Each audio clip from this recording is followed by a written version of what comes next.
Jonas. A play for radio by J.C.W. Brook.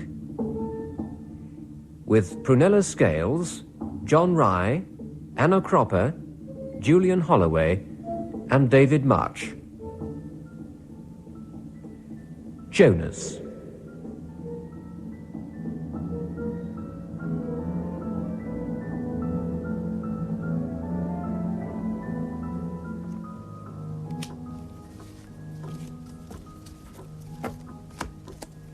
Thanks, and the rest are mine.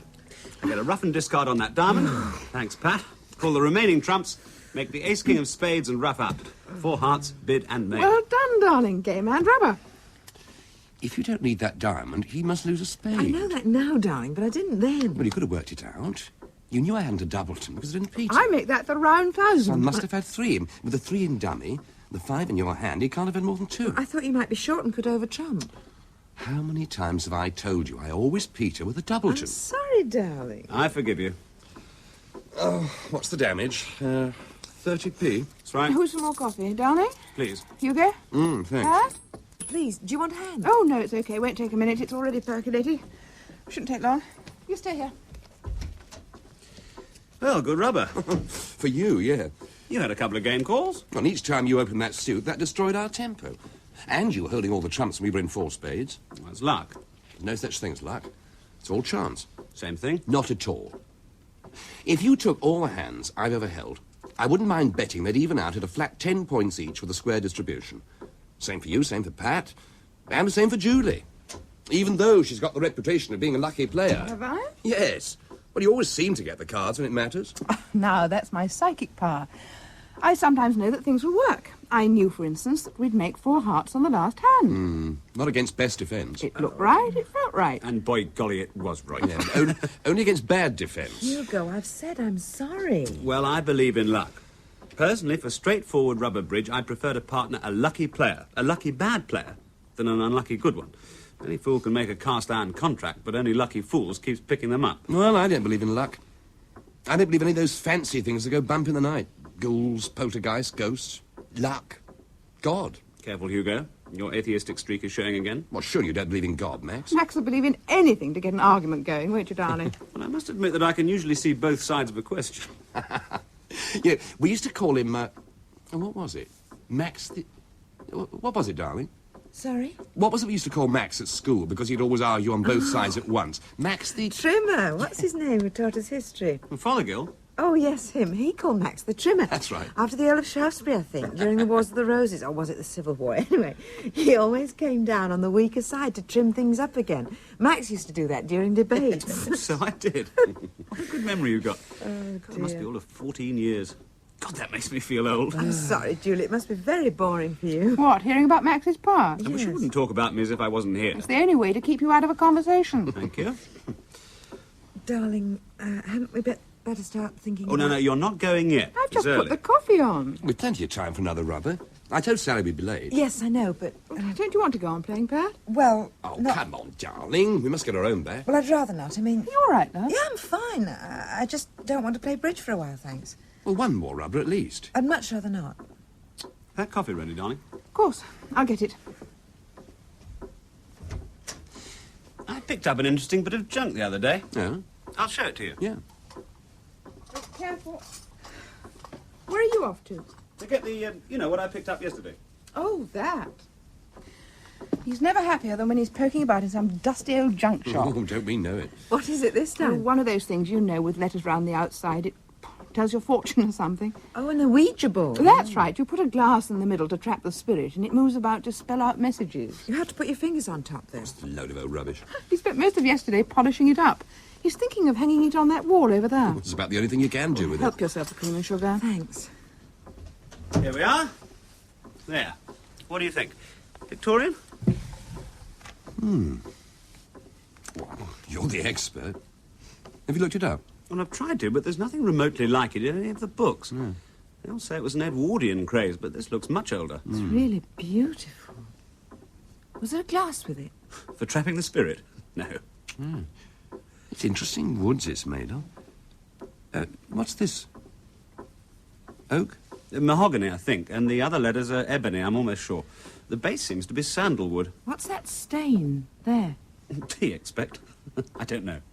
No, it's sunk deep, though, under the polish. This round the edge, it's not familiar. It should be upas. What? I mean, to hold the spirit, it should be upas. It's poisonous. At college, we used to talk about things like this. We even made one with letters on bits of paper, you know. One of the girls got quite interested, read books about it. Well, that's how I know it should be upas to be a proper one. OK, I'll certainly find out. I was thinking of hanging it on the wall over there. Sort of conversation piece. We could tell people that at the dead of night we receive messages from above. Well, it's better than wife swapping. Speak for yourself. Thank you. Any time. Why don't you suggest we use it? What? Oh, come on, darling. You know you've been dying to see if anything would happen. He's been just like a kid with a new toy. Is it that obvious? Well, anyway, how about it? Should we give it a go? Oh, you're joking. Well, you never know. Might be fun. What about you, Pat? No, she's tired. She doesn't want to. No, I don't mind. But nothing ever happened at college. Ah, now that's because you didn't have the right gear. But with this board, who knows? Come on, Hugo. Say you'll give it half an hour just to see what happens. I'd much rather have another rubber. You can record, darling. Write down what it says. Well, you don't want to bother with this, do you, Julie? I'll get no peace if we don't. Ever since yesterday, he's been dying to see if it works. Too right I have. Well, you never know. It might give us the winner of the National or something. Well, things like this intrigue me. I suppose it's the old fascination of having a chance of a glimpse into the future. Anyway, let's take a vote and abide by the majority. All those in favour of giving my Ouija board a go, lift your hands. Yes, let's have a go. And all those against can record. Now, Hugo. Oh, it's a waste of time. Well, we'll give it half an hour, and then if it doesn't work, we'll go back to bridge, OK? Darling, get a wine glass or something, will you?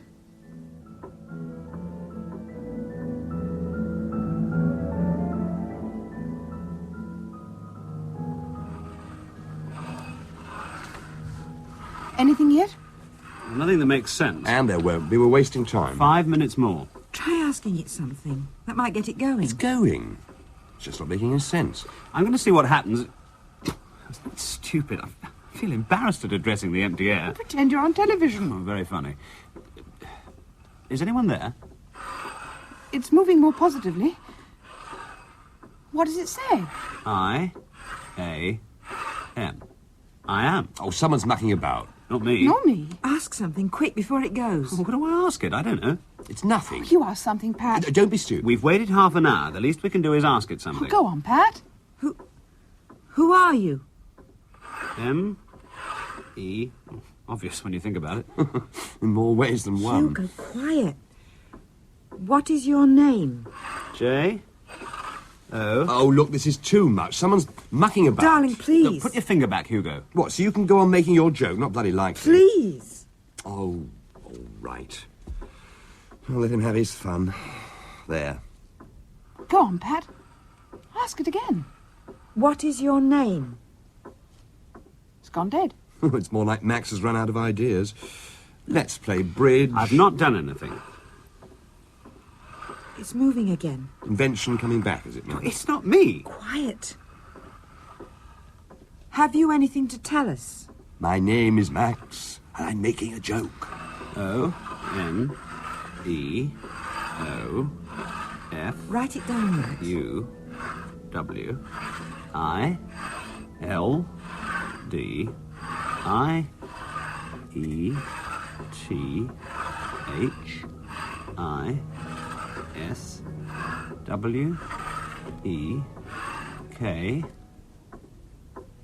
It's gone dead. What did it say? Did it say something? Let me see. The trouble is there's no indication when one word stops and the next begins. On E-F-W... No, that's not right. Yeah, let me see. Here you are. Switch on the light, darling. Of course. The coffee's got cold. Anyone want another cup? Have you worked it out, darling? Yes. I've worked it out. If you ask me, it's in bloody bad taste, Max. I did nothing. What did it say? You know damn well. Well, what does it say? It'll upset Pat. It's the sort of thing that does. Come on, I did nothing. What does it say? Yes, darling, what is it? Just a joke in bad taste, nothing more. Well, tell us. Nothing. Please.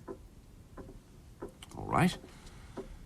And then I think Max should own up it was all a joke. Not a particularly funny one either. I own up to nothing. What does it say? Well, look for yourself, as if you didn't know. One of you? Yes, you. The letter U, meaning Y-O-U. Ah, a spirit that knows shorthand. I wonder if his name's Pitt. Oh, come on, darling. Read out the rest. One of you will? Bad spelling. One of you will do... No, you're right. It is in bad taste. But I didn't do it. Well, who else could it have been? Oh, for God's sake, what does it say? Here, see for yourself. One of you will die this week. Oh, no. Look, it's all right, darling. It was only a joke. A joke? Who would play a joke like that? Darling, it's all right. Look, own up, Max, for God's sake. But I think you should apologise, darling. I think you should apologise for playing such a stupid joke. Oh. Yeah, all right, I can see it backfired. I'm sorry, Pat. It just seemed funny at the time. Yes, well, you might have known it upset I just her. didn't think, that's all.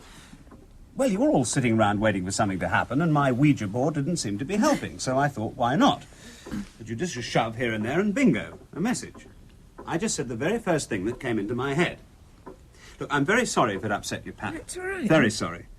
But I was so annoyed at Hugo scoffing at my nice Ouija board, so I thought I'd show him. There, darling, you see? It's just the stupid thing he would do. Now, you all right now? Yes, thank you. It was a bit of a shock, that's all. A bit of a shock. Of course. It really was you fooling, wasn't it, Max? Yes, it really was me fooling, and I'm very sorry. Yeah, and so you should be. Anyway, the half hour's up, nothing happened. So, what about another rubber?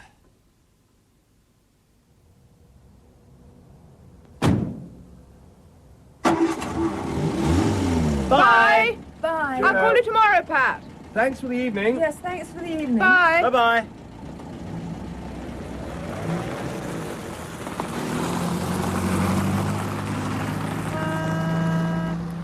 And thank you, darling, Me? for one little white lie. Oh, yes. With you looking such daggers at me, what else could I do? Come on, let's go back in. I'm cold. Nightcap? Thanks. Just a small one. I wasn't really looking daggers at you, darling. At the time, I half thought it might have been you. It was only after I'd had a chance to think I realised your taste isn't quite as bad as that. Thanks. Although I must admit, I was toying with the idea of making it ask, which one of you has been eating garlic? My name is Dracula, and I like it. But it started moving before I got underway. Here. Thanks. What do you think caused it, darling? Well, I've been thinking about that. It seems to me there's three possible answers. First, it was one of us fooling about. Not likely. Wasn't you. I didn't. I don't think Hugo has the imagination. Look, don't underestimate him, darling. You think it might have been him? No, he's too fond of Pat. But he's not such a plodder of a thinker as you might suggest. All right, say it wasn't him for whatever reason. It couldn't have been Pat. Well, why do you say that? Oh, you saw her. She was the only one of us getting really involved.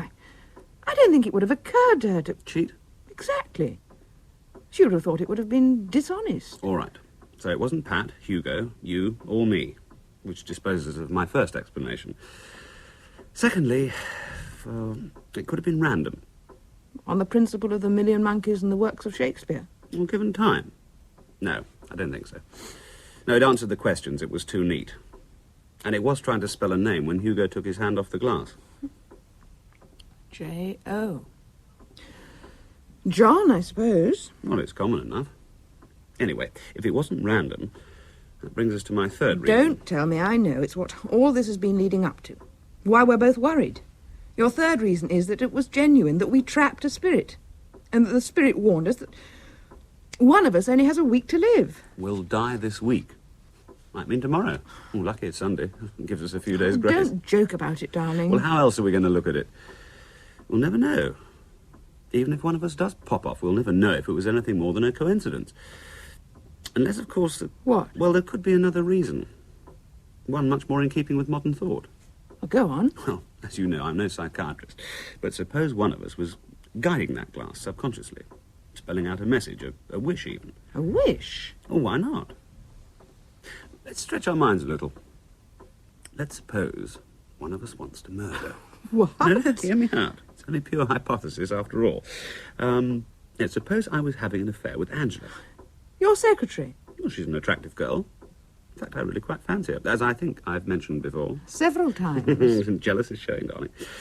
Anyway, supposing this affair was more than just an affair, it was a lifelong passion. I want, more than anything else in the world, to live with her. What, leave me? Oh, no. No, I'd need to get rid of you, of course.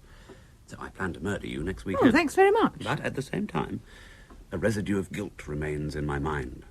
Well, that is a bit of a mean way to say thanks for 7 years of reasonably happy marriage. Reasonably All happy? right. Perfectly happy. I'm not arguing. The point being that I think it's a pity to bump you off, so I give you a warning, subconsciously, anonymously. I tell you to watch out, but in such a manner that it's unlikely you'll believe it. And even if you did, you wouldn't know it was from me. That way I assuage my guilt somewhat, and at the same time you won't be on the lookout for the untraceable poison I'm going to shove in your coffee. Charming. But it started to spell out a name, J-O, not M-A. Have you forgotten, Inspector, that my full name is Jonathan Maxwell Brown? Oh. Now, given the basic premise, darling, even what I'm saying now fits in. I tell you the truth, assuaging my guilt still further, but wrap it up in such a manner that you're not going to believe a word I've been saying.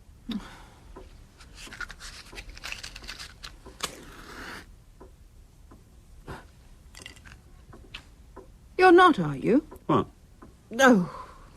Oh, it's stupid, you and your hypotheses. Oh, shouldn't it be hypothesizing? I wish you'd never bought that board. We should have taken Hugo's advice and had another rubber.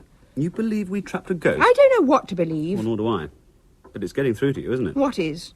That it might all be genuine. That one of us, for some reason or other, is due to die this week. Don't. Well, there's plenty of ways of dying. Car crash, train smash, falling off a bridge. Don't. Even if we locked ourselves indoors, the house might burn down. Darling, please. All right. I'll stop stating the obvious. But your safe, cosy little world has been threatened and you don't like it. Who would? Well, who would indeed? Life is very precarious, darling. Sometimes you realise it and it's a bit of a shock. Yes, it is. And I'll tell you who else realises it as well. Pat? Yeah. Well, she's sensitive. She'll be upset, unless she's fully swallowed my little white lie, which I think improbable. There's all that business about her brother. Oh? I didn't know she had a brother. No, she hasn't. Not now. It's a thing we all try to forget. I had, or I don't think I would have suggested that we use the Ouija board. That happened during the summer after A-levels. There was a group of us who used to go about together. Myself, Pat, Hugo, a couple of girls, and John, Pat's brother. John was different. He wanted to be a poet. Well, he certainly looked the part. Pale, fragile, intense, shy, you know. He sort of tailed along after us, and we put up with him because he was Pat's brother. Anyway, he died, was killed. We were all going to a party at a friend's house. John said he would be there, but he didn't turn up. We found out later that a car had run out of control and crushed him against a lamppost. Oh, awful. Yeah. Well, the point was Pat knew, before she had been told, that is. She knew? Yeah. Quite early in the evening, when we were dancing, she suddenly screamed, clasped her chest, went white and collapsed to the floor. I was with her at the time. And so was Hugo. We didn't know what it was. Some sort of fit, we thought. But when she came round, all she could say was John. Poor John. Nothing else. We wanted to take her home, but she wouldn't go. So we put her to bed. No, Hugo stayed with her. There was always a tacit understanding between them. We didn't find out what had happened until the next morning. Poor Pat. Yeah. Well, she went to college, but she had a nervous breakdown in her first term. She wasn't cut out for teaching anyhow. She was too highly strung. Most of the rest of us were at university or college. Not Hugo, though. He had to take over the business when his father died. They married before Easter. He had to practically look after her like a nurse for the first few months, I understand. But then he's good like that. Yes. I've noticed he's very protective. Well, he's just right for her. You want another? Yes, please. John starts with J-O. I wondered how long it'd take me to spot that. Why do you think Hugo took his finger off the glass? He had the same idea. Oh, thanks. I'm only surprised he let the whole thing go on. He must have thought it was me and banked on me not having such bad taste. But it wasn't you. No. But Hugo has to think so. He can't allow himself to consider anything else. But Pat will. She'll have thought it over and come to the same conclusions as us. Yes, knowing her, I should think she's going to lose some sleep tonight.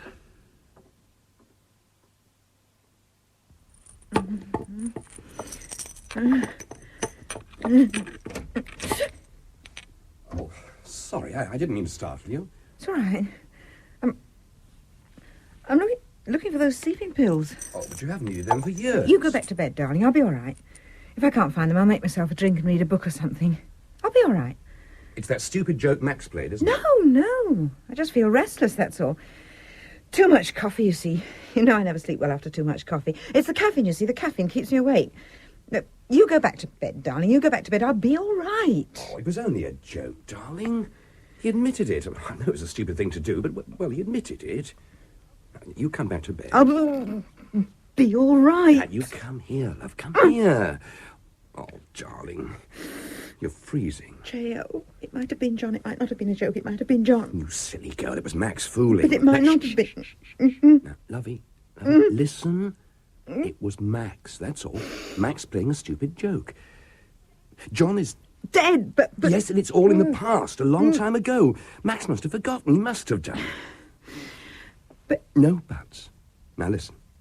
Put all those stupid ideas out of your head and get back into bed. Switch on the blanket and get warm.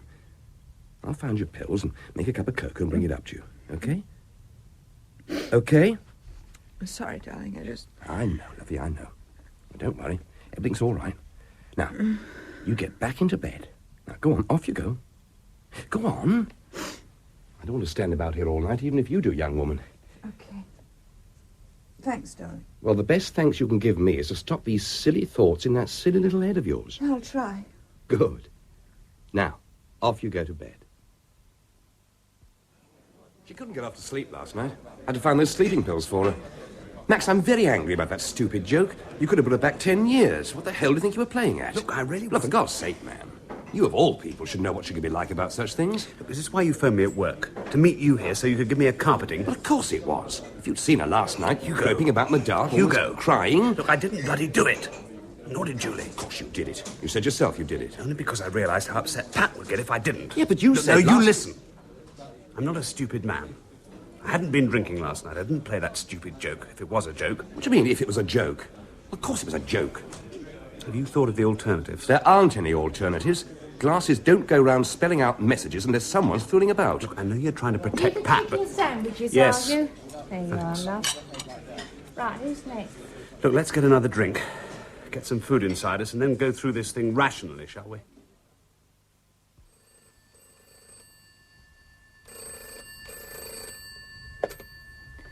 Hello? Darling, it's me.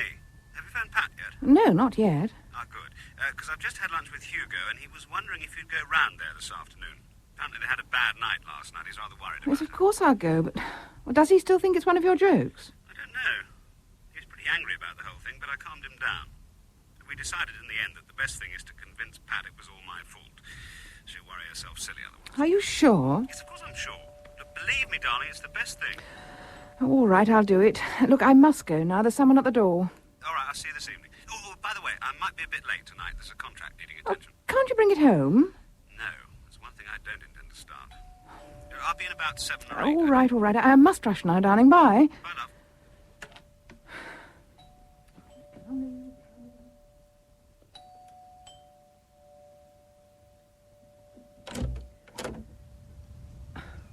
Yes? Mrs. Brown, Yes? my name is Mohammed Asif. Is Mr. Brown in, please? No, I'm afraid he isn't. Ah, that is a pity. I have some business I wish to discuss with him concerning an item he purchased last week, an ouija board. My husband did purchase one. Then you have it. Tell me, are you familiar with its purpose? I don't understand. Some people would regard it as no more than an objet d'art to hang on the wall. Others might try to use it to contact the spiritual forces, perhaps even as a party game.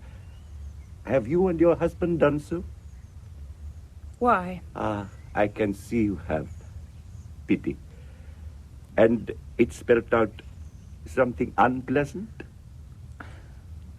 I think you'd better come in, Mr. Asif, thank you. In here, this way. Thank you. My card. Muhammad Asif, mystic and fortune teller. I will explain. But first, may I see the board? It's here. It has been a long time. It is very beautiful. Yes. We were going to hang it on the wall over there. I see. Mrs. Brown, my information is that your husband paid £10 for it. I will give you 50. £50? I will also give him or you £50 if you burn it. That is why I must have it. It must be destroyed. I have the money here. I don't understand that. No, allow me to explain. May I sit down? Oh, yes, of Thank course, you. yes.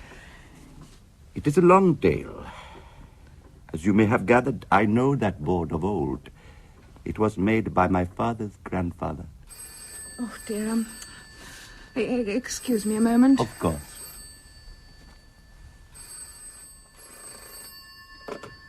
Hello? Julie? Pat here. Oh, Pat, I was just about to ring you. Hang on a moment. Excuse me, Mr. Asif. Certainly. Sorry, I've a visitor. Oh, sorry. I just thought I'd call you. Thank you for last night. Oh, thanks. I was thinking of coming round, as a matter of fact. You're worried, too. Worried? About what happened? Oh, no. I've got to go into town anyway, so I thought I'd drop in. You didn't mention it last night. Must have forgotten. Look, I'll be along in half an hour or so, OK? I must go, as I've got this visitor. Yes, of course. OK. See you. Bye. So sorry to keep you waiting, Mr. Astif, but...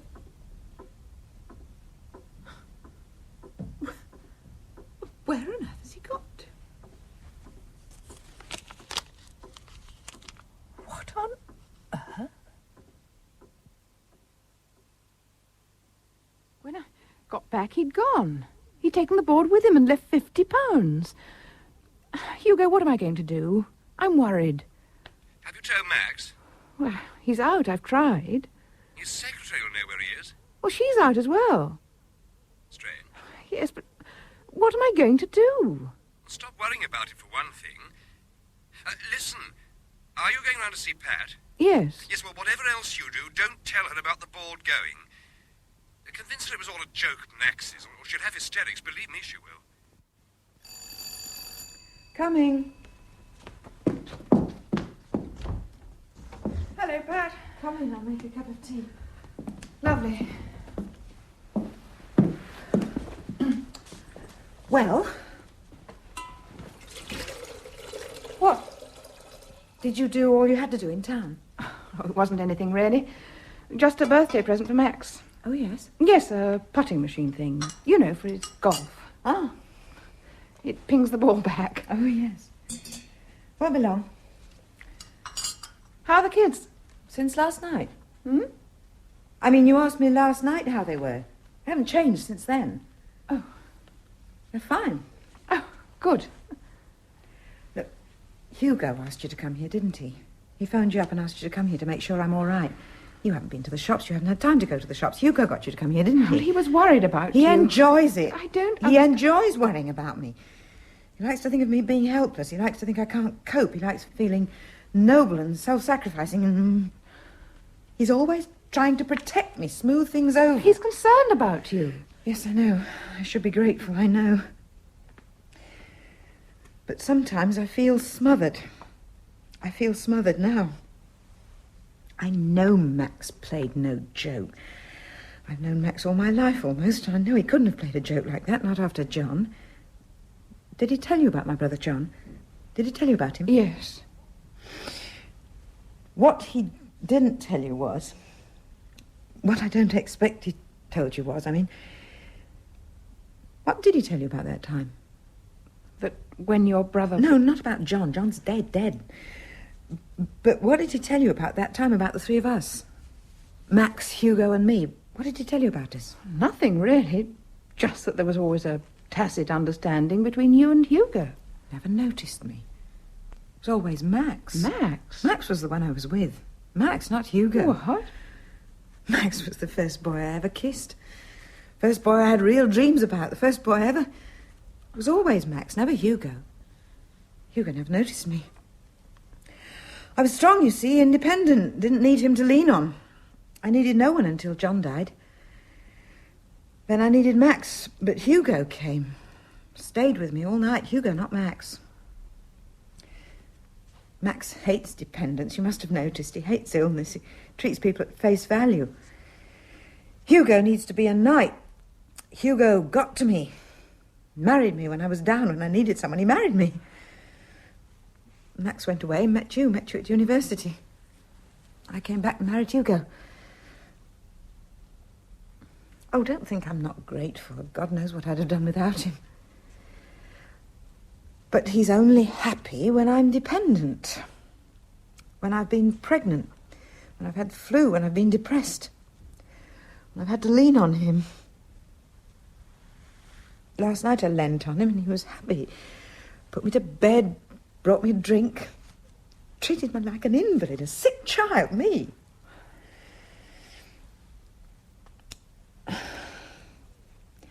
I have a great fear. What? That... Oh, just a minute. I'm afraid that Hugo did it. What? To upset me. Oh, Pat. To make me lean on him again. Nothing happened until he came to the table.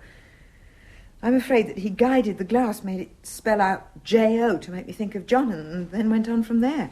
I know it's ludicrous, but I have this fear. Well, the only other possibility is that it was all genuine, and that frightens me more, much, much more. Max, look, don't say it was a joke of Max's, please. I shall pretend to Hugo that I think it was a joke, but don't you tell me that, please. I've come to trust you, Julie. At first I was jealous, and you had Max. But now I've come to trust you. Thank you. Max didn't do it. I know.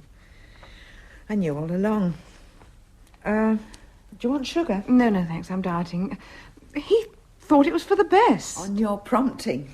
Methought he did protest too much. Well, Max always overdoes telling a lie. Goes on for too long. He tries to make it so convincing you're unconvinced, and you begin to wonder. Or he might even tell you the truth and make you think he's telling a lie. Do you know his secretary? I don't think so. What's her name? Angela Thompson, I think. No, not by name, anyway. Why? Oh, just changing the subject.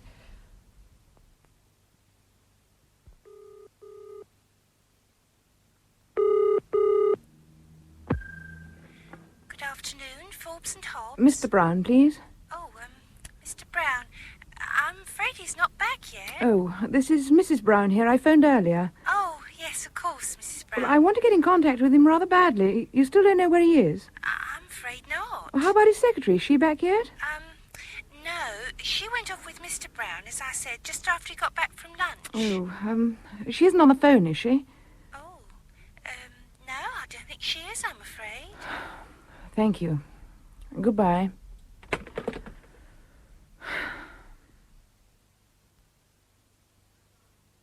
I'm home, darling. Sorry to be so late. I'll get your supper. Good, I'm famished. How's Pat? Pretty worried. Sit down, I'll get it. Thanks. Were you with her long? We went and picked up Jane from school. Andrew was away on a day trip. Here. Thanks. Oh, you've eaten? Yes? Hey, this looks good. It's a bit dried, I'm afraid. Well, I said I'd be late. Not this late. Well, I'm sorry, love, but you know how it is. Did you stay at the office? No. I had to go to St. Albans.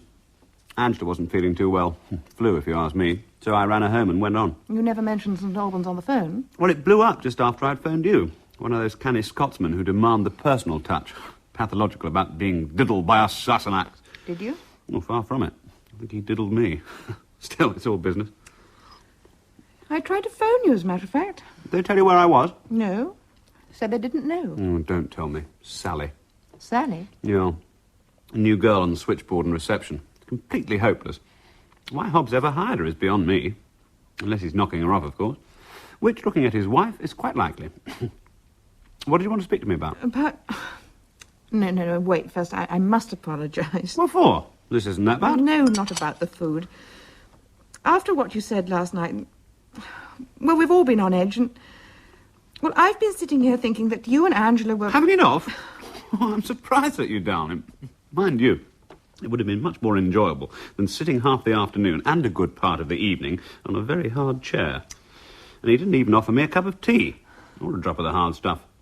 I'm sure Angela would have run to coffee, at least. Yes, well, I'm sorry. I'm surprised you didn't come at me with the rolling pin. I know, I knew it was nothing really, but after what happened, and then again this afternoon... So I'm not with you.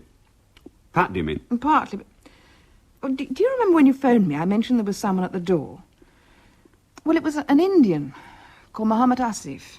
He asked for you, and then about the board. Well, he traced you from a junk shop. Well, I let him in, showed him the board, and he offered me £50 for it. £50? Yes. He said it had to be burnt. He was telling me why when Pat phoned, and I went to answer it, and when I came back in, he was gone, with the board. He left these. Good God. Did you run out and try to catch him? Yes, but he'd gone. Most odd. What did you do then? I tried to contact you, of course, but you'd gone, so I phoned Hugo. I had to tell someone. Well, what did he say? Well, he was mainly concerned I didn't tell Pat. Did you? No. Good. No, I don't think it would have helped. This, Mohammed... Asif. He didn't say where he was from. No, he was only here for a couple of minutes. And in that time, he convinced you he knew about the board? Yes, well, I got the impression that... What? That it's not the first time it spelled out something... Unpleasant was the word he used. And you say he wanted to burn the board? Yes. He was about to tell me why when Pat rang. Oh, darling, what are we going to do? I don't know. We haven't got much to go on. Well, I thought afterwards that I should have gone to the police. They might have found him if I'd called them straight away. Well, they might. In any case, they'd have asked a lot of questions and it'd have got back to Pat. And, no, you were right to wait. But the only clear fact I can make out is that Pat's kept well out of it and should be kept out. Why? Why? Well, because I think she has a right to know. Do you? Well, keeping her in the dark like this, it's not fair. It's patronising. All right, so it's a bit patronising, but why should we tell her something that'd upset her even more? Best thing is for her to believe it was all a joke on my part. Oh, she knows it wasn't. You told... Julie. Oh, she knew already.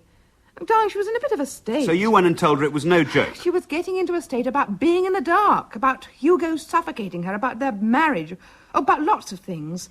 Oh, she needed to be able to rely on me. She knew you wouldn't play a joke like that. Well, she would have done if you'd stuck to your guns. She wouldn't. She knew.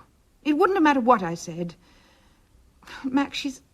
Oh, I don't She's know. what? She thinks everyone's turning against her. Turning against her? No, that's not what I mean. Well, what do you mean? Come on, what do you mean? I'm trying to tell you. She's not as helpless as Hugo makes her out to be.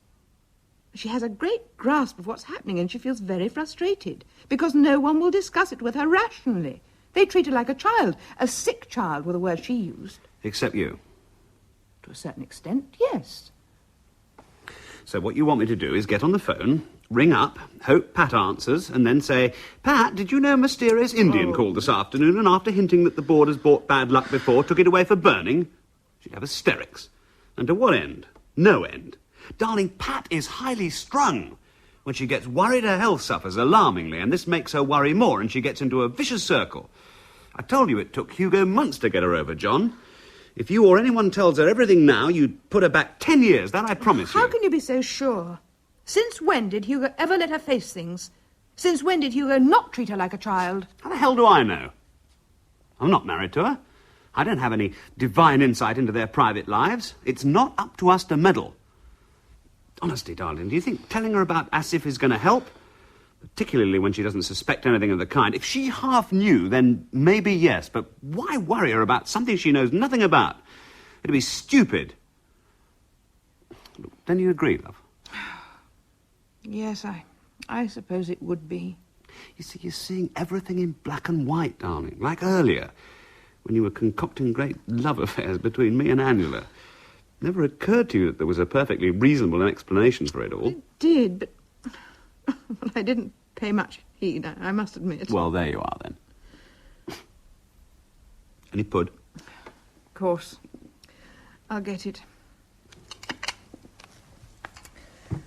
But there's one thing we've forgotten, darling.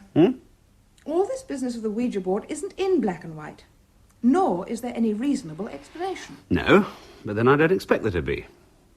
Look, in a couple of weeks' time, when we're still all alive and Mr. Asif hasn't mysteriously reappeared and we've spent the 50 quid, we'll still be wondering what the hell it was all about. Yes, I suppose so. There's no suppose about it. Now, come on, where's me pud?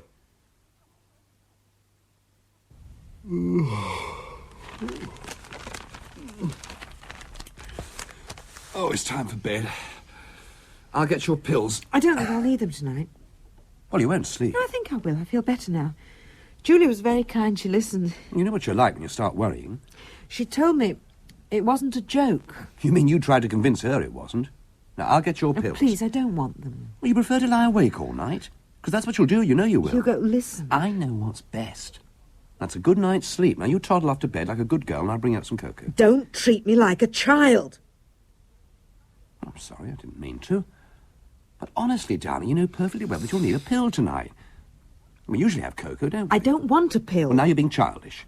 Now, be reasonable. Think of me. I'll sleep without one. You mean you're not worried about what Yes, happened? of course it's worrying. And when you're worried, you can't sleep. You know that. After all, it's not as if the pills are powerful or anything. They just help you to get off, nothing more. I just don't want one, that's all. Not now, not right now. I want to see if I can get off without one, without a pill. I want to try. Darling, you're working yourself up into a state already. You're highly strung. Only because you insist on treating me as highly strung. If you treated me as normal, then I wouldn't get like this. Oh, darling. No, please, no. I'm sorry, love. I know half of what I say isn't true, but I need to feel that something is left in my hands, something I can control, some decision I can make on my own. You're overwrought, that's all. Tired. You need a good night's rest. Things will be better in the morning. Darling, can't you understand? I don't want to be treated like a child. I don't want to be smothered. Well, I'm not smothering you, lovey. Trying to help. I know, love, I know. Look, I tell you what. Now, why don't you have a bath? I'll do your pack. You haven't done that for a long time, have we? Now, look, I'm not going to have any more arguments, not one. Now, you leave everything to me. I'll make some cocoa, bring it up, and... well, we'll see about the pill. I don't want I'll one. put them by the bed with a glass of water. If you're still tossing and turning at midnight, I'll hold your nose and push one down your throat, eh? Now, you go up and run your bath and put in some bath salts. And I'll join you later. Okay? Okay. Yes, all right, darling. Better for you. Thanks. Oh, eat up, love. It's past 8. Anything interesting? Julie? It's from Muhammad Asif. Our mysterious Indian. Yes, look. Very sorry to have taken the law into my own hands. Believe me, I know what's best. Seems I've heard that one before. The Ouija board is now burnt. I know that this will have made you curious. I'm willing to explain. Will you please telephone me and we can arrange a meeting? Yours sincerely, Mohammed Asif. Bayswater. He comes from Bayswater. Can't get much more prosaic than that. Well, do you think I should phone him? Too right I do. You remember those loose ends we discussed last night? Well, our Mr. Asif, mystic and fortune teller, is going to tie them up for us. Certainly you phone him. What, now? No. Give him a chance to have some breakfast. Phone him about 9 or so, and then give me a ring. I've just called Asif, darling. Good. What did he say? He wants to hold a seance. A seance? Yes. With all of us, you, me, Hugo and Pat. What on earth for? He didn't say, just said it was important. He said he'd explain everything there. Oh, yes. Oh, that's something at least. When? This evening. This evening? Short notice. Look, listen, are you doing anything for lunch? Nothing planned. Why? Well, look, come down to the Grapes about 1, and I'll get Hugo there as well. We can talk it over. But I can tell you his reaction right now. A seance? Us go to Bayswater and have a seance with this Asif? Well, you can go if you like. I'm not, and nor's Pat. What did I tell you? But, Hugo, don't you think we ought to go? Why? Quite apart from it upsetting Pat, I'm not going to give up a whole evening while some quack sets us up as patsies. No, he didn't look like a quack. Well, of course he didn't. A good con man never looks like a con He man. never mentioned money. He doesn't have to, yet. Oh, look. The whole thing's so obvious, I'm surprised you didn't see through it, Max. It's a classic case of creating a need before selling the product. 2 days ago, you'd never heard of Mr. Asif. You'd have laughed at the idea of going to Bayswater for a seance. But now, you're off there this evening. And you're trying to get Pat and me to come along as well. You're being taken for a ride. You're implying that Asif has arranged all this? Yes, in a way. You've walked right into his trap. Trap? Well, I'll tell you how he does it. He places the ouija board in a junk shop. He waits until it's sold, gives the new owners a few days to polish it up and try using it, and then comes knocking at the door. Well, I expect it varies as to what happens next. He'd have to play it by ear. But he creates a great interest in himself and his profession. And from that to suggesting a seance at his place is but a short step. And along you go to be subjected to a show calculated to make you want more. But more will cost money. And you'll start paying. And paying through the But nose. Hugo, he can't train a Ouija board to give a bad prediction. But he doesn't have to. If you'd said, no, nothing happened, we tried it out, then he'd say, thank Allah for that. Burn it, Mrs. Brown. Burn it before it's too late. I'm sorry, Hugo, but what you say doesn't hold water. You imply he runs it as a business. No business can pay £50 per new customer. 4 new customers if all goes well. Well, even so. I don't know if you know this, but Pat's father left her a bit. Well, not much, but tidy nest egg. It wouldn't take long to find out about that and about John. If we go there tonight, I'll lay you even money. The first person he contacts is John. And if he does that, Pat will be caught hook, line and sinker. He'd go through her money like a dose of salts. It's Pat he's after, not us. You two go if you like, but she stays out of it and that's final. What's final, darling? Pat! What on earth? I didn't mean to listen. You must have seen her there, Oh, Julie. yes, I did. You said nothing? Nothing. Sit down, Pat. I'll get you a drink. Thank you. Well, what are you doing here? I mean... I rang your office. They said you were here, so along I came. I was in town, just had my hair done. Oh, what would you like? Dry sherry, please. No, I'll get it. How about a sandwich or something? No, thanks. Everyone else okay? Yes. Let me know. Well, what do you want to see me about? Sorry? Well, you rang. What do you want to see me about? Oh, well, as I was here getting my hair done, I thought we might meet for lunch or something. But we are, aren't we? What were you talking about? Oh, nothing, just gossip. Julie, what were you talking about? I've said nothing. Was it nothing, Julie? Here we are. What were you talking about, Max? I've told her it was nothing. We were discussing the next time you could come round for bridge, or we could come to you. Hugo thinks it wouldn't be a good idea to make it too soon, not after last time. Isn't that right, Julie? I just thought we should give Bridge a rest, that's all. Why? Well, after last time, as Max said, well, I just think we should give it a rest, that's all. I want to know the truth. I've told you the truth. Please, I can tell, you see. Tell when you're concealing something from me, trying to protect me, smothering me. I can tell. Oh, lovey, you're working yourself up into a state over nothing again. As Max said, we were talking about Bridge. That's right, about bridge. Julie, what were you talking about? Please, tell me, please. Tell her, love, tell her the truth, that we were talking about bridge. She'll trust you. Yes, I'll believe you, Julie. Tell me the truth. We weren't talking about bridge. Oh, for Christ's sake. I'm sorry, Hugo.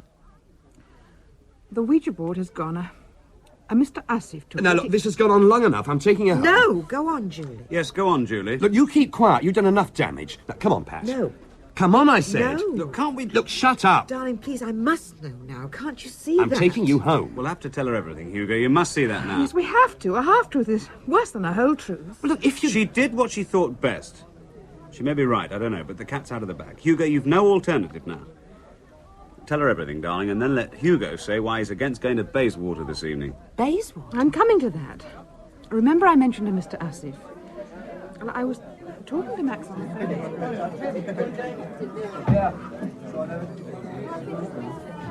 The whole story. You are, Pat. That's what it is. A confidence trick aimed right at you. I see. Well, thank you for being so honest. Max, what do you think? Is Hugo right? Well, I don't know. I think it might be likely. Julie, I don't know either. I'm sorry, I just don't know. do you think we should go tonight? I think I think Max and I should go for the explanation, if nothing else. And me? That's up to you. I wouldn't advise it. Why not? If what Hugo says is true, then he is aiming at you, and he'll be quite ruthless to get you on the hook. It could be very upsetting.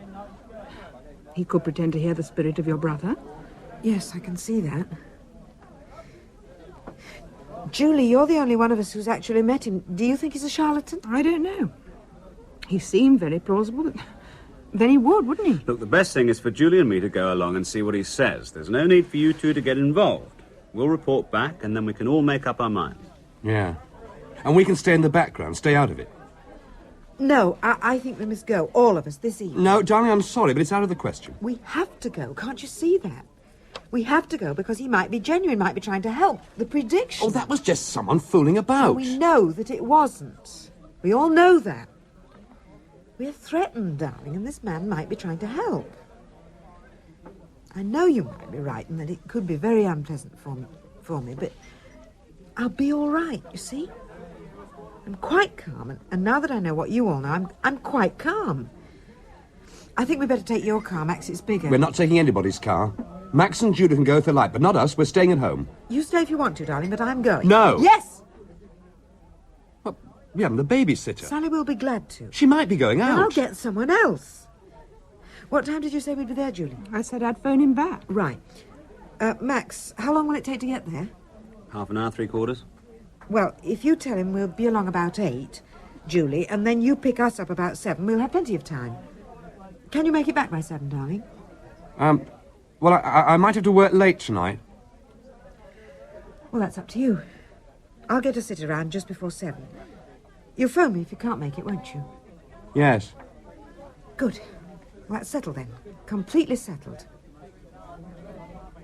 You will come, won't you, darling? You won't leave me. No.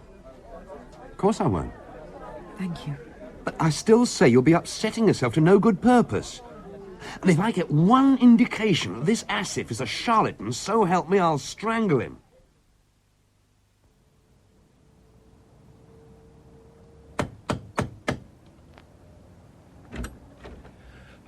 Good evening, Mrs. Brown. I am glad you could come. Good evening, Mr. Asif. This is my husband. Mr. Brown, Mr. Asif? Mrs. Stevens. Mrs. Stevens. Good evening. And Mr. Stevens. Mr. Stevens. Thank you all for coming at such short notice. Would you like to leave your coats here and come through? Thank you. Does all right for himself, if you ask me. Look, go easy, won't you, until we know what it's all about. I know what it's all about, all right. Through here.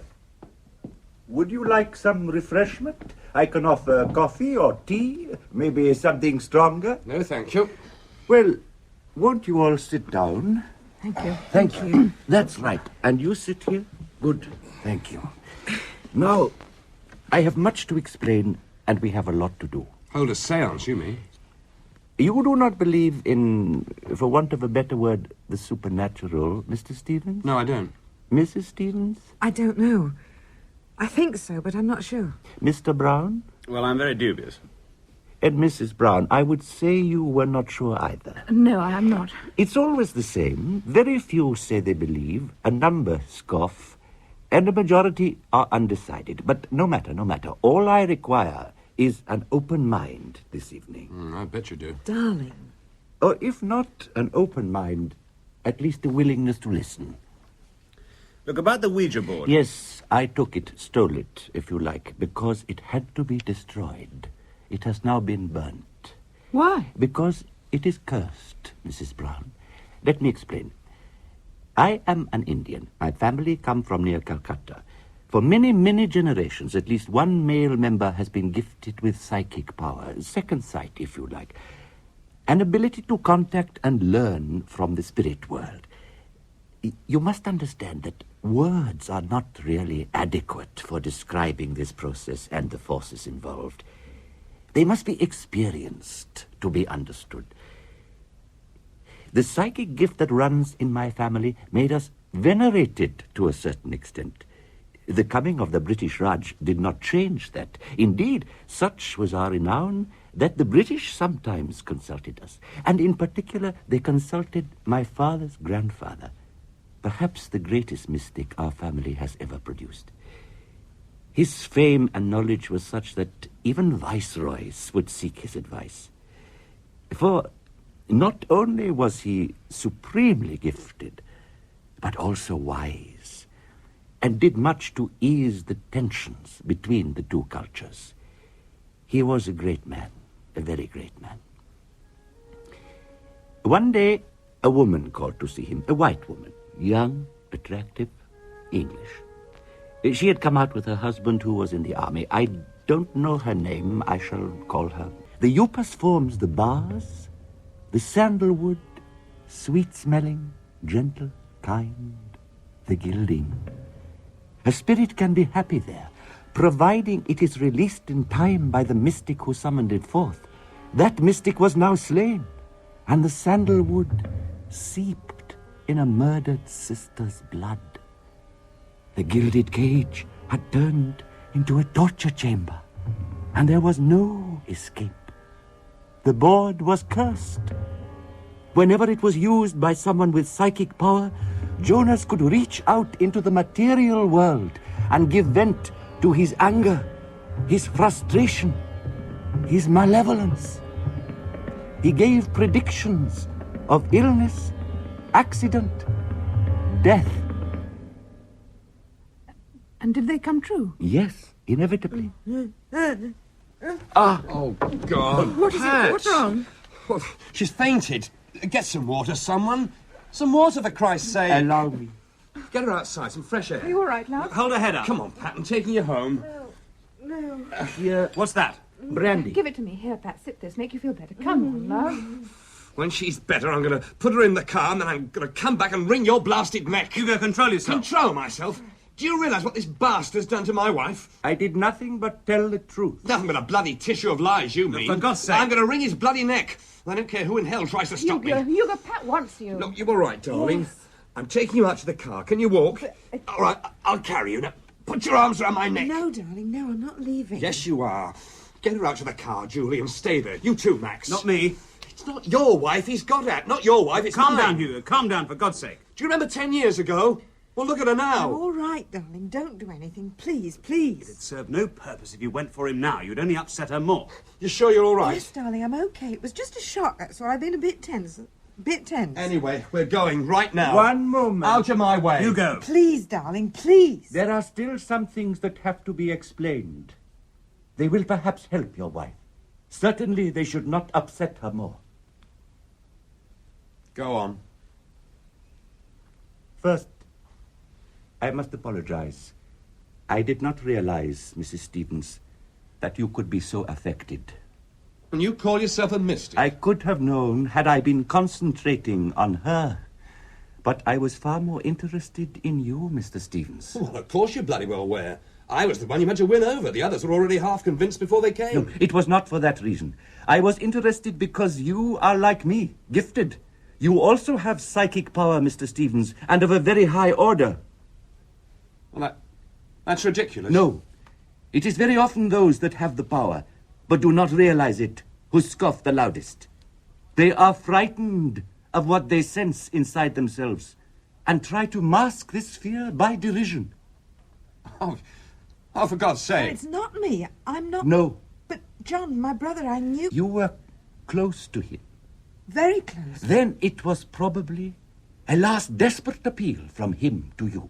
Because you received it, it does not mean that your power is anything out of the ordinary. Your husband, however, is on a different plane altogether. Am I? Then how come I didn't pick up any of his final outbursts? I was no more than 3 yards away from her at the time. A matter of direction, of concentration. But you might well have received some of it and been unaware. Tell me, were you married at the time? No, but... A matter of attraction. Would you say your husband paid you more attention after your brother's death than before? Yes, but In fact, would you not say that your relationship really started at that point? Yes, it did. He would have been attracted to you because your psychic power was temporarily heightened. He would not have been able to help himself. There were other reasons. It was...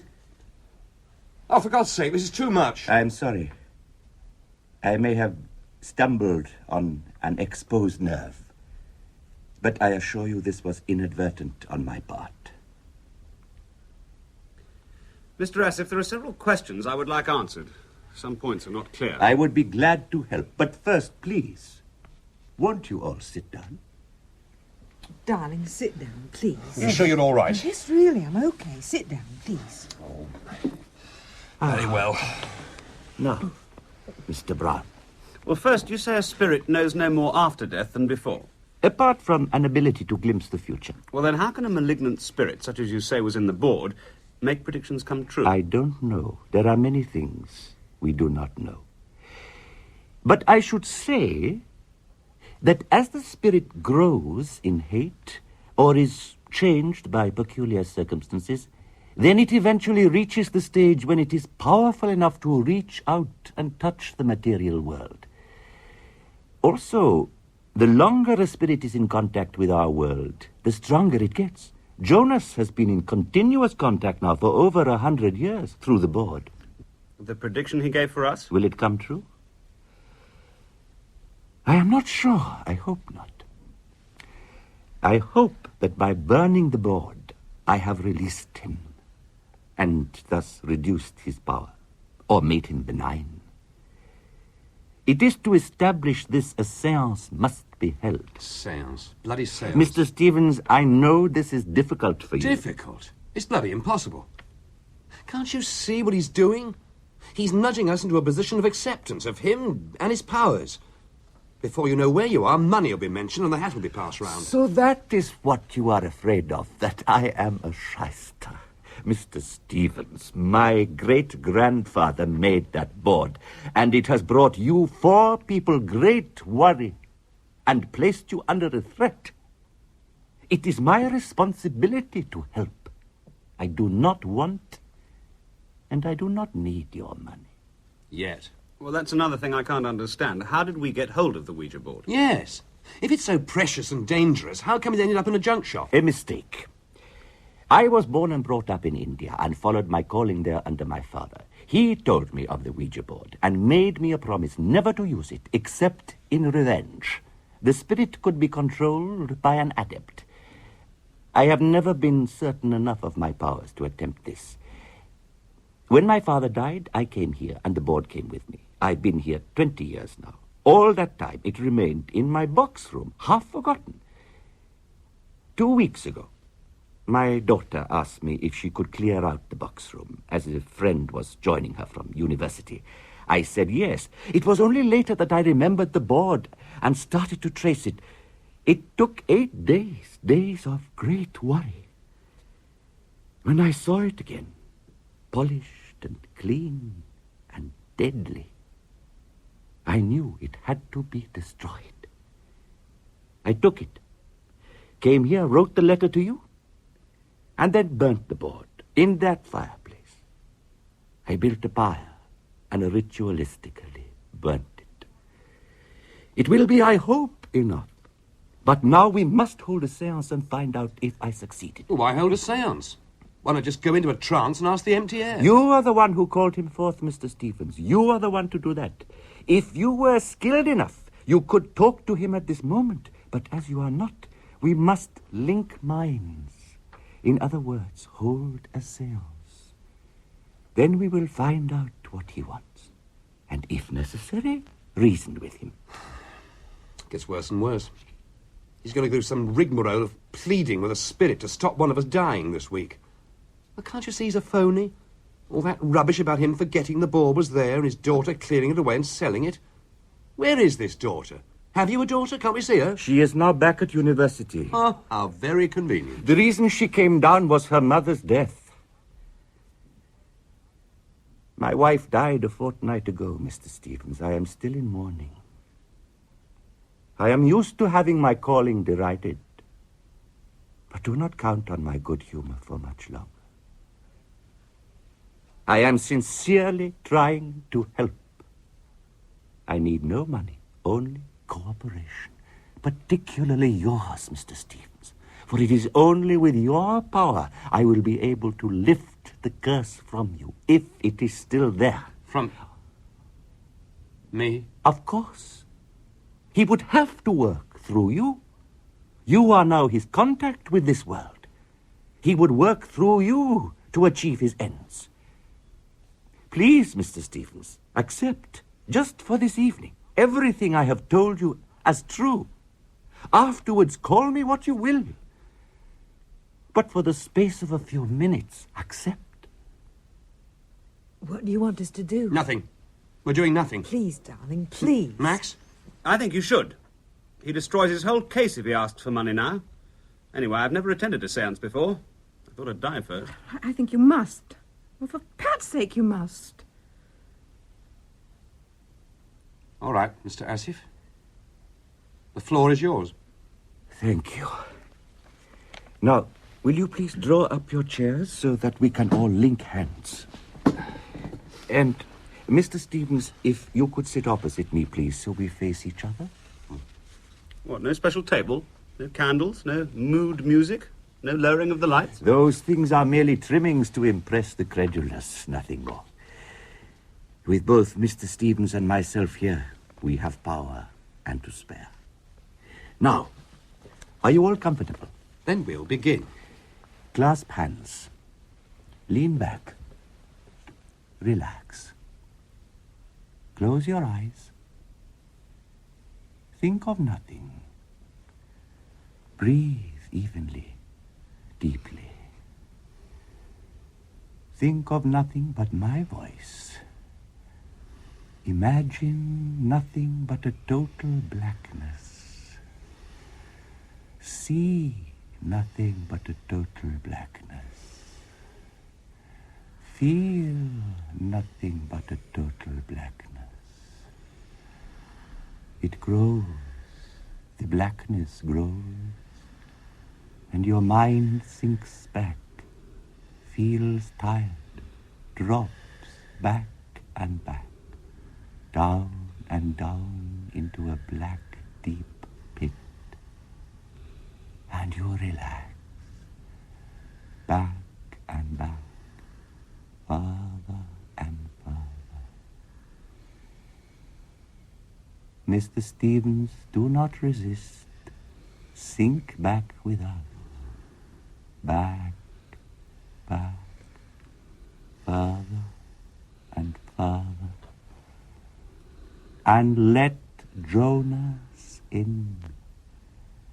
Open your might, Mr. Stevens, and let Jonas in. Let him in. Let him flood into you. Allow him entry. Let Jonas in. Let him in. Let him in. Let him in. Let him in. Let him in.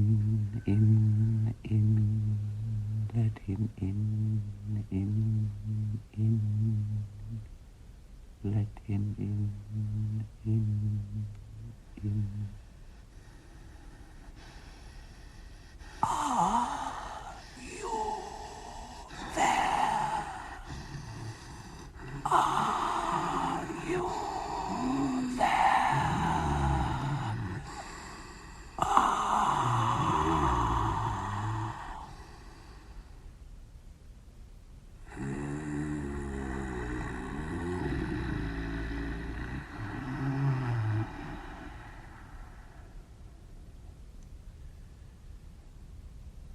Yes. I am here. Jonas. Yes.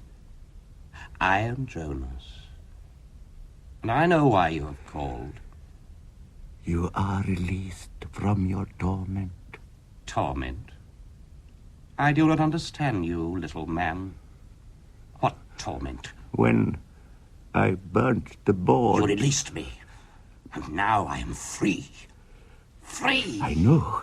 That is what I intended, but... But what? that I do not sound grateful. I am grateful, little man, for now I can live out my life. Mr. Stevens, help! He has gone mad. Not mad, but lustful. I have so seldom escaped. But now I am free. I was bound to that board, couldn't escape. But now I am free. Mr. Stevens, drive him out. Wake up and drive him out. To where? How? I have spent a day settling in. I spent a day settling in, writhing inside his mind like a serpent. He did not know I was there, but I nudged him, gently. Nudged him here, nudged him into accepting this seance, nudged him into relaxing the grip on his mind. And now I am nudging him into his death. All of you, link minds and drive this abomination out.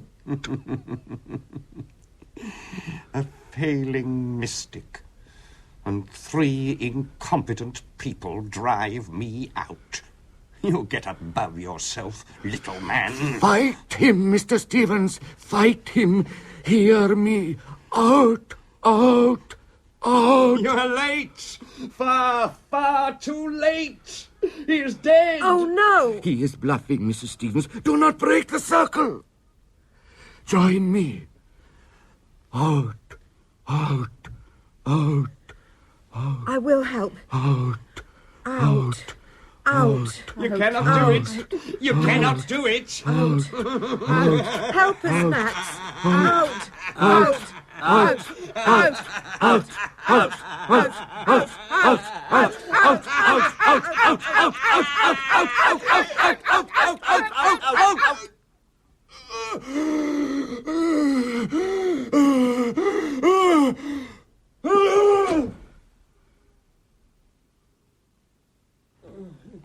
Dear darling, drink this. There you are, love. What happened? You fainted. It would have been surprising had you done otherwise. Jonas tried to take you over. Take me over. He had gone mad. It was horrible. I should have guessed, perhaps. But when I burnt the board, I released him as I intended. But he did not become grateful. He took the chance to try and take you over. He already had access to your mind, but he needed you to voluntarily ease your grip, and I should never have insisted on a seance.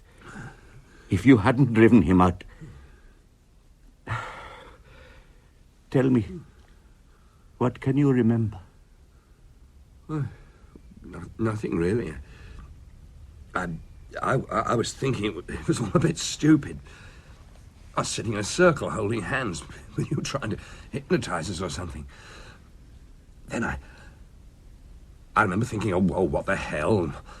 Trying to relax my mind, and well, it was easy, almost too easy. I remember nothing more, except a kind of growing excitement and pressure and yelling and crying and... nothing. What happened? We drove him out. Or rather, you drove him out. He had forced you right back. Was laughing about it. Terrifying, wasn't it, darling? Yes, it was. I thought maybe he had won. But then you recoiled and forced him out. Well, where to? I am not sure. It is possible he no longer exists. If he does exist, then... Could he take Mr. Stevens over again? No.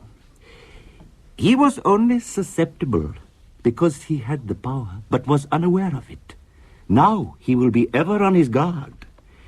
Even if he doesn't believe, even if he explains away the whole thing as some sort of chicanery on my part, as he probably will, his mind will remember, set up defenses. The curse has been lifted from you. I thank you. I can now retire with an easy mind. You're retired? Yes, I have felt for some time now that my power was waning, and this confirmed it. Also, Go on. your husband is safe, and so are you, all of you. But if Jonas still exists, then he might turn his attention to me. I don't wish to give him an entry by practicing my calling again. As you have seen, the mind is very vulnerable when in a trance.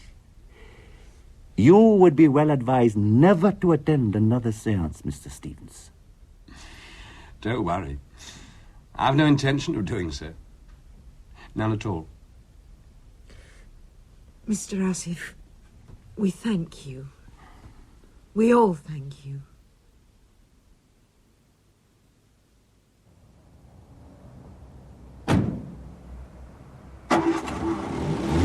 Bye. Bye.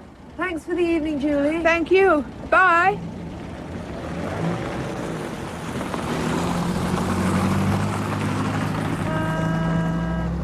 Well, quite a successful evening. We had some good hands. Yes. It's funny to think a couple of months ago we did exactly the same thing and ended up in Bayswater at a seance. Yes, I know. Oh, it's cold. Let's go in.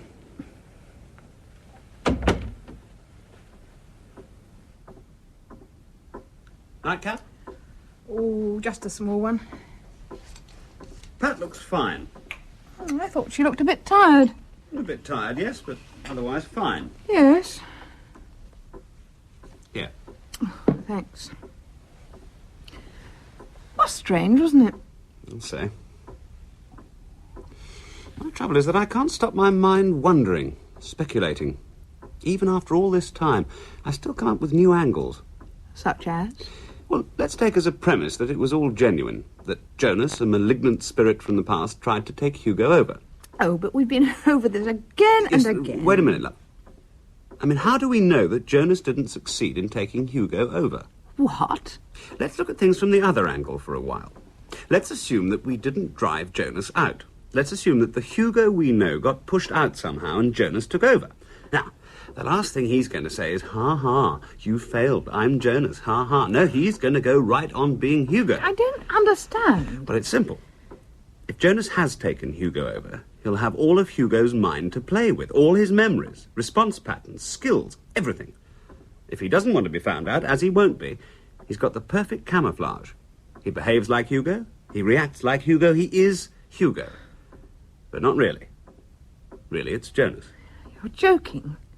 No, I'm just speculating. When you come to think about it, Jonas could have got into any one of us. You, me, Pat, Hugo, Asif. We never know. I could be Jonas. Oh, stop it.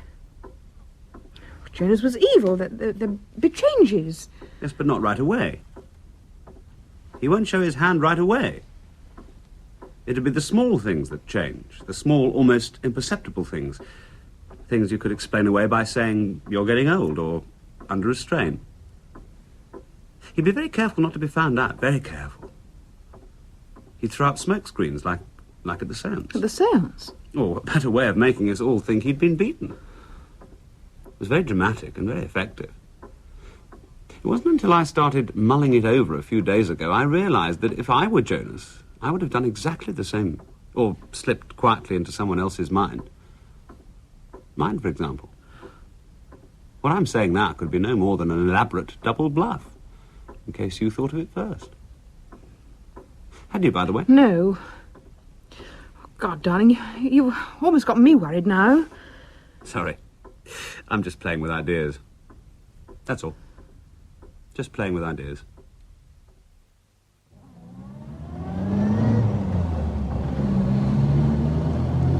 Pleasant evening. Yeah. They had all the luck, though. I thought you didn't believe in luck. Perhaps I've changed my mind. I'll be glad to get to bed. Yes, so will I. Have a hard day tomorrow. One day I'm going to chuck everything, sell up and get the hell out. Start a new life again. Again? Oh, just a figure of speech, that's all. Oh, darling. Do you have to drive so fast, darling? You know it makes me nervous. Oh, sorry. But I enjoy it. So much more exciting than horses. What? Oh, nothing, darling, nothing. Everything's under control, everything's under control. Everything.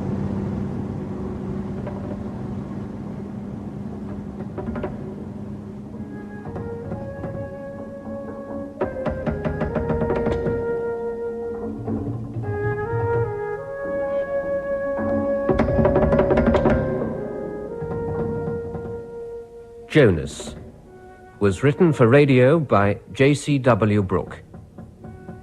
Prunella Scales and John Rye were Pat and Hugo Stevens. Anna Cropper and Julian Holloway were Julie and Max Brown. And David March was Mohammed Asif. Carol Boyd played the telephonist. The play was produced by Ian Cottrell.